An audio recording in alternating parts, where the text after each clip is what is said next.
Soomaaliya waxaa la xuquuqtihiin kuwii hore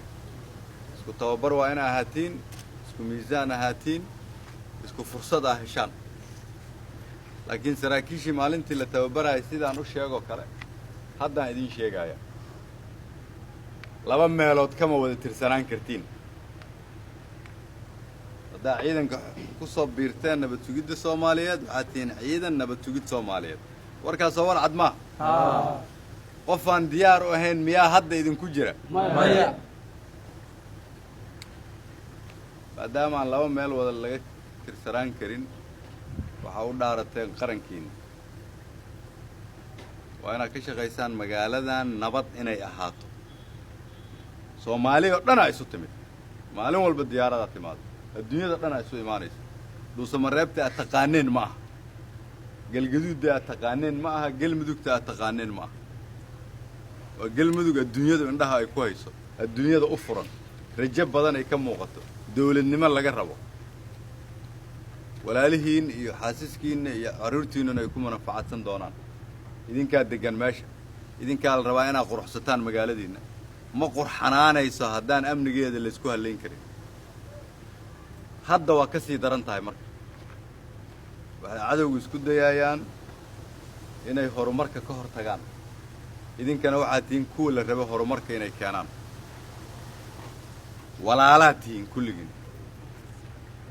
ma lihidina qabiil ma lihidina qolo ma lihidina koox waxaad leedihiin qabiil la yidhaahdo ciidanka nabad sugidda Soomaaliyeed waxaad leedihiin ama tihiin ama ka tirsan tihiin qabiil la yidhaahdo Soomaalinimo iyo qarannimo maadaama waxa ugu qaalisan nolosha oo ah dhiiggiina aad ogolaateen inaad bixisaan dhiigga waxaa loo quuraa wax wanaagsan keliya waxa ugu wanaagsanna waa dawladnimo waa Soomaalinimo waa qarannimadaas ayaan anaguna sharaf iyo karaamo idinkugu haynaa waa taariikh isqoraysa maanta waxaan arkaynaa marka isfasiraysa oo cidda lagu qoraayo bogaggeeda idinka aad tihiin taariikhdaasaa la rabaa inaad baaldahaba ka gashaan wiilashiina halkan jooga iyo gabdhahaba waa idin hambalyaynayaa waxaan aad ugu faraxsanahay sidaan markii hore sheegay in horumar halkan ka muuqdo in maalintii hore aan idiin imid iyo maanta aad kala duwan tihiin waxaan rabaa inaan idinkula dardaarmo aad inaad u foojignaataan amniga magaalada soo shaqadiinna inaad laba jibaartiin fikirkiinna aad sii badisaan ciidamada kale aad kaalmaysataan dawladda Soomaaliyeed raalli ay idinka tahay waa inaad ogaataan hadda wixii ka dambeeya haddaad caafimaad u baahataanna dawladdiinna idiin joogta haddaad tababar u baahataanna dawladdiinna idiin joogta haddii wax idinku dhacaan qoysaskiinana dawladdaa laga rabaa daryeelkeeda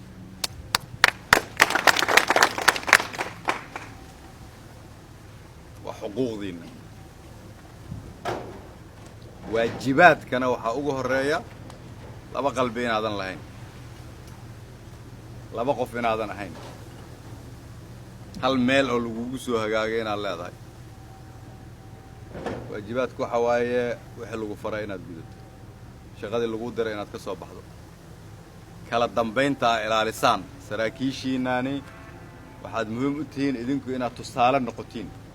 tusaale u noqotiin ciidanka intiisa kale kuwiina madaxdaana waa inaad cadaalad ku hoggaamisaan la abaal mariyo qofkii sameeya wax dadka kale aanay samayn karin